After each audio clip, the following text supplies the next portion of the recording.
If you're a Red Sox fan, you live for this. A-Rod, Jeter, the New York Yankees in town in the final home weekend of the regular season. It is fall. It's getting a little bit cooler in the evening, and once again, Fenway Park is banged out. The Red Sox ready to open up 3 games against the New York Yankees. A last gasp charge for the AL East could be in the offing. Hello and welcome everyone, along with Hall of Famer Dennis Eckersley. I'm Tom Caron. I'm trying to figure out, and we'll talk about this, whether or not this is a big series or not. It is because you play the Yankees, but both teams are going to the playoffs. I mean, for all intent and purpose. The AL East may or may not be on the line. Is it a big weekend? You know, if I was to tell you that, they have no chance of catching the Yankees, which I kind of think they're not going to catch the Yankees, but they win this series, they sweep this series, and then we're going to talk about it. Right. If they win, I'm telling you, because then they'd be 1.5 out, and then they're playing Minnesota. Minnesota's no slouch. I mean, they're going to, New York plays Minnesota, so we could be talking about this. So it is important, and not only that, there's some guys that need to get their act together. One being Wakefield, and tonight, Pedro. Pedro against the Yankees, especially. Yes, got a little something to prove. No question about that. We'll talk about it all as the rivalry enters a new era yet again. Dan Shaughnessy weighs in along with Bob Ryan on the weekend, and we'll talk with the Fairley brothers, who've been everywhere around this ballpark over the weekend. God, you're even in the movie. Yeah, I don't want to make it sound like everybody. Yeah, I did a lot. I just sort of stood there. I heard it took all day. It takes all day to stand there. All right, the Yankees invade Fenway Park for the weekend. You don't have to say a whole lot more about that, but I think coming on the heels of last weekend, it is important for these guys because there was so much excitement in the game we did Friday night when they won in the 9th inning. That was gone in about an inning on Saturday afternoon. You know, what took the air out of the balloon was really, to me, not to put it all on Derek Lowe, but that was such a huge hit right there. We thought that was so huge. To beat Rivera anytime you beat him, that's a huge game, but the letdown was really the next day. Derek Lowe on Saturday absolutely took the gas out of us, and that led to the next day. And so the thing is that it wasn't even exciting at all after the first night, and it would have been a whole different story if they had won the second game of that series. So I think the biggest game of the series was the second one, but not to put it all on Derek Lowe, but it takes it away from this series itself. But you get pounded like that 2 straight games against the team you're trying to catch, and they were upfront about that last week, and we want to go down there and make them realize we're coming on hard. You got a little something to prove. You want to get some respect back. And I think that's what happens in this series. After you've lost 2 games like they lost on last Saturday and Sunday, you're coming to our ballpark, and this may be very well where they end up when they play the playoffs later on. Hopefully it's the Yankees again. Who knows? That's the amazing thing, right? Yeah. I mean, they played 19 times this season. Last year they played 7 more games in the ALCS, a couple extra innings at the end of Game 7, and everybody thinks that this rivalry is not over this weekend. Everyone thinks on both teams that they're going to see each other again in the playoffs. Yeah, I think both teams think they're going to face each other in the playoffs, and I don't care what it's like. I mean, when you're facing the Yankees in Fenway Park, maybe they're not going to catch the Yankees, but I'll tell you what, I'll be as nervous as I ever am every time you face the Yankees. So, there's a lot of history here. It'll never change, and I think this is the best thing for baseball. I think everybody in baseball wants the Yankees and the Red Sox to play in the playoffs. This is the 43rd time these 2 teams play each other since last April. Since the start of 2003, counting the playoffs, 42 meetings. Each team has 21 wins. If you look at the numbers, they're almost identical. These teams are awfully close. I mean, I look at Pedro. He's like 10-9 against the Yankees. I mean, he pitches against the Yankees all the time. You wonder how he gets them out because they know exactly what he's doing. No wonder he fires balls inside every once in a while. And that's what that leads to. When you play a team over and over and over again, something's going to happen. And it's not always going to be good, because you got to pitch inside, and things happen when you pitch inside. You go against Messina again. It's a rematch. We're going to look at the moment as Pedro came off the field on Sunday afternoon, giving up 8 earned runs in 5 innings, taken out, and they were all over him as he came off the mound. Terry Francona came out to get the ball, and I thought this was a great moment because he looks right up at the fans, and you almost sort of see him taking mental notes, burning that into his memory. That's not easy for Pedro. I don't care what you say. Go back to Yankee Stadium. That one of the toughest starts you ever had was Game 7 in Yankee Stadium after he had done the thing with Zimmer. So he's had tons of pressure, and he wasn't right that day. I don't care who you are, Pedro or whoever. You get the ball out over the middle of the plate, and they've seen him galore. They know everything he does. He gets the ball out over the plate. He does it a lot lot early. I mean, he gets beat in the first inning a lot with early runs, so he's got to be careful early on, and he wasn't that day. Your old team, the Oakland A's, gets a lot of credit for the sort of Moneyball philosophy, taking a lot of pitch counts. The Yankees really were the first team in recent memory that really worked a lot of pitch counts, and I think that really helps them, as you said, against Pedro Martinez. That guy always has a high pitch count early against New York. I think it helps you against any pitcher, you know, because you want to get into the bullpen. Nowadays, the big pitch count is 100 pitches, so you almost have to have a game plan like that against every pitcher, let alone Pedro. But sometimes with Pedro, they're looking fastball and they're jumping all over that first fastball they see. So he has to be careful, just as much as anybody else has to be careful. He's got a win and a loss against him this year, but his ERA over 5, and for Pedro, that's very high indeed. So all eyes on Pedro when he takes the mound to start of the first inning. And to begin this weekend series, and they go with the 3 guys that they would certainly expect to have success against New York. Mussina, it'll be Tim Wakefield, who's always done great against New York, and Curt Schilling on Sunday, wrapping it up. We don't know who will be pitching Sunday for the Yankees, although we may have a better idea by the end of the night. Kevin Brown pitching on the side, trying to get himself back in there. Could be Esteban Loaiza, so we'll see. But certainly the pitching has improved a lot more than we thought it had a month ago when we were burying this team and thinking they were just about done. This pitching staff is still pretty good in New York. Well, I think what's happened is, for me, Mussina's pitched good the last 3 times out. And then Lieber has pitched well. I think I hooted on Lieber last time, thinking this guy is very, very hittable. And he goes out in there and has pitched well, too. So, yeah, the guy Vasquez has really been the question mark. He's supposed to be the man, and he hasn't pitched well at all over the last couple months, really. And what was the big question when they got him? I mean, he had good numbers through most of the season. How would he handle the pressure? He didn't see the pressure in Montreal. He's not pitching that well over the last 4 weeks. So there's a lot of things going on this weekend. You know, Mussina has to keep it going. Pedro's got something to prove. Wakefield's got to come out of this. Vasquez hasn't been throwing real well, and Schilling's lights out. So a lot could happen in this weekend. It may not be the same as 78. I also think there is some general dislike between these 2 teams. I mean, you've had a couple of fights here in the last year and a half, kind of in the playoffs. I think there's some guys in these 2 clubhouses who don't like each other. Well, if I'm going to get knocked around, and I mean, if you face a team enough, you're going to get knocked around. Now, Pedro, he's done well against the Yankees, but he's got knocked around too. And I wouldn't be real happy with somebody knocking me around. And you play people enough, and people knock you around, it's inevitable you're going to get knocked around. So I don't like to lose, and I'll do something about it. You lose 21 games to a team over the last year and a half, you're going to be a little upset about it. Here's the lineup as they open up the series. Johnny Damon back in after a night off. Dave Roberts took his place last night, and boy, Mr. Clutch, talk about a guy who has handled the pressure since coming from Montreal. Orlando Cabrera at shortstop, batting 8th. So the lineup you'd expect out there for the Red Sox tonight as we look at the Yankees lineup as well, and no big surprises there either. John Olerud, again, you've got an interesting situation at first base. Olerud and Tony Clark. Also, Jason Giambi now has been getting some opportunity. Went 1 for 3 as a DH yesterday. So the Red Sox ready to go. Eric Fried ready to tell us more out on the field. Friedo.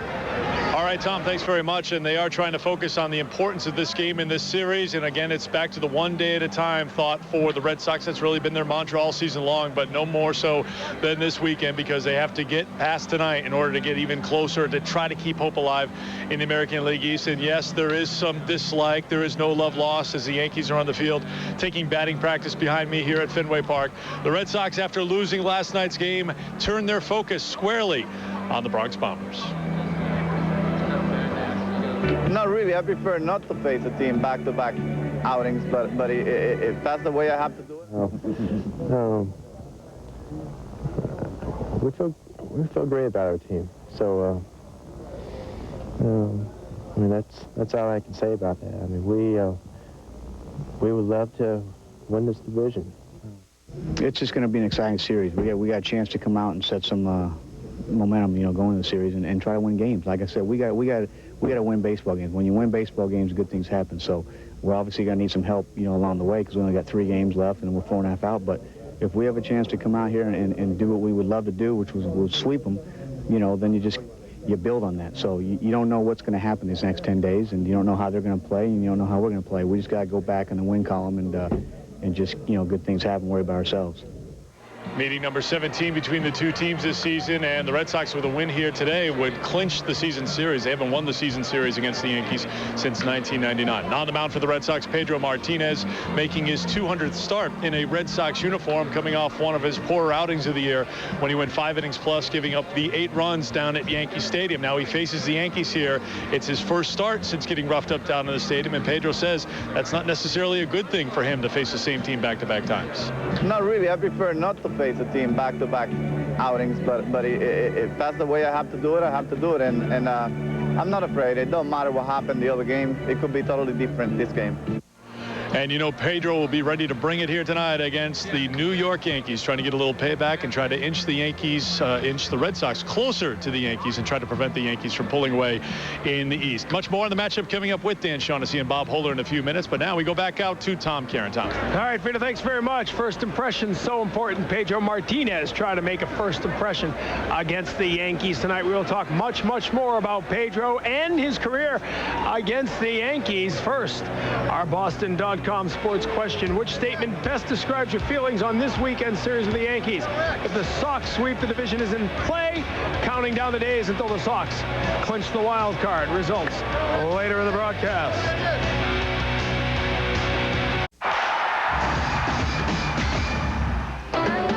Time for the Mike's Hard Lemonade Hardly Usual play on this date in 1940. Red Sox slugger Jimmy Fox hit his 500th career home run.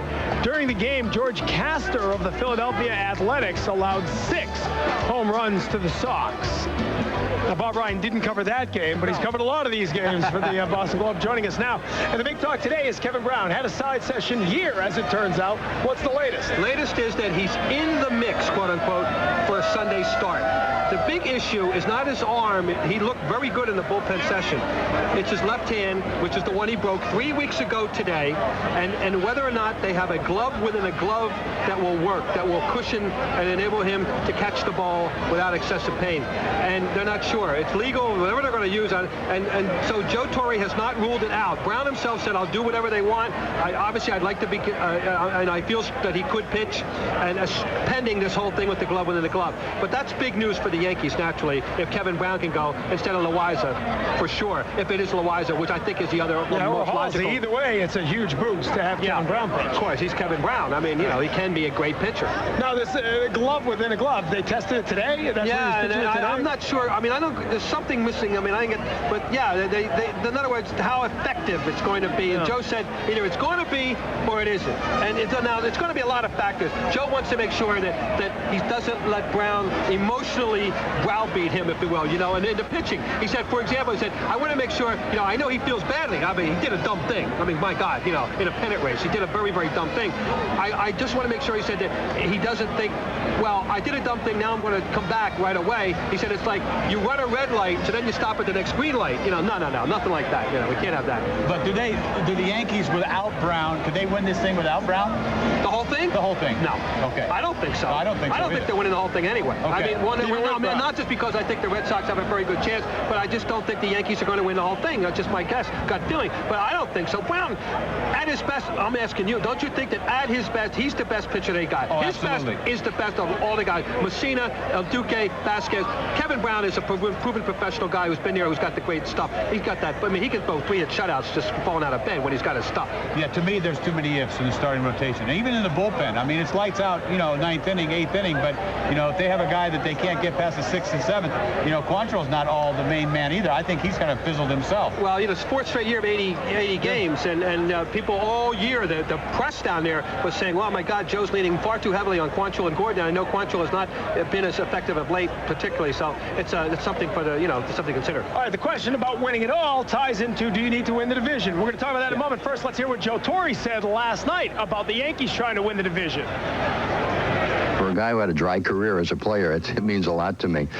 You know, and one time as a manager in '82, but you know, that's, you know, what we know we need to accomplish here this year. We want to win the division because that's, you know, that's part of the process. And but knowing we're going to be in, and you know, it's somewhat reassuring, but I think it's more indicative of the fact that we won our, you know, 96 game. All right, The Boston Globe pregame report brought to you by Mike's Hard Lemonade. Hardly the usual. Make it Mike's. Welcome back to Rem Dogs on Yawkey Way with the Rem Dog himself, Jerry Remy, joining us. We've sort of been led to believe here that it's a two-horse race for the MVP. If that's the case, we're going to see them this weekend. Gary Sheffield, Manny Ramirez. I guess two questions. Is it a two-horse race? And if it is, who do you like right now? I don't think it is. You know, we were just kicking around some names. I think David Ortiz is going to get some votes for that.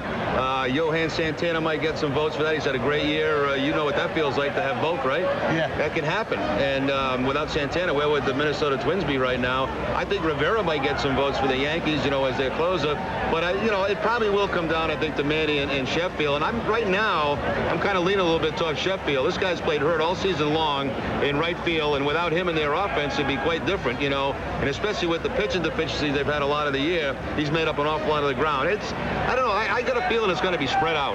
Yeah, I really do. I think it's going to go do a lot of places. You talk about Santana, you talk about Rivera, you know, it gets spread out. That's how I want it that year. But, you know, getting back to Manny, you know, Manny makes Bellhorn. Manny makes Ortiz. Yeah. You take him out of the lineup, and it's a different ballgame. I mean, Ortiz, I mean, sure, I mean, I don't know. It's hard to say. Well, it's funny. I remember sitting here a week ago with you in the postgame. Manny makes that catch, and I said, you know, that is real. A play like that's going to help your cause. Yeah. But then you look at the end of the week, and he was hitless on the weekend, and Sheffield had a couple then you go to another thing where he's being waved down at third, and he stops at his own. So I mean, there's all kind of things, you know, who knows, but they basically take the numbers into consideration. Sure, I've read a couple of national writers, sort of a trendy idea, Ichiro as the MVP. Is there you hold any water on that? I don't think so, no. You know, his club's had a terrible year. He's going for a personal goal of, you know, to set the hit record. And quite honestly, I don't like the way he's approached it. You know, he had a man on second base in that series and played against us where he should be trying to drive in a run. It was 2 outs. Instead, he's bunting for a base hit. You know, I understand it's a great record to get, but also you got to teach the kids that are coming up for the minor leagues, and they got a bunch of them right now, how to play the game the right way. So